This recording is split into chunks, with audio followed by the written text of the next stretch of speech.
சென்னை அருகே நீட் தேர்வு அச்சத்தால் செய்து கொண்ட மாணவி தேவதர்ஷினியின் உடல் வந்தவாசி அருகே உள்ள அவரது சொந்த ஊருக்கு கொண்டு செல்லப்பட்டது. செய்யாறு அருகே சிப்காட் நிறுவனத்திற்கு எதிராக போராடிய விவசாயிகளில் குண்டர் சட்டத்தின் கீழ் 7 பேரை காவல்துறையினர் கைது செய்தனர்.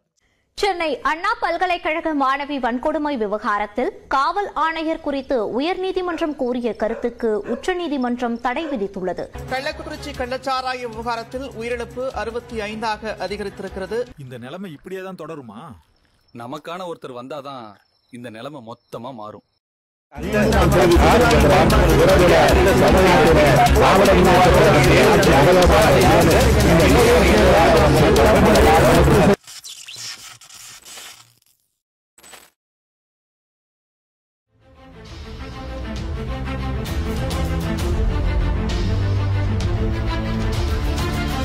பழனிசாமி என்னும் நான்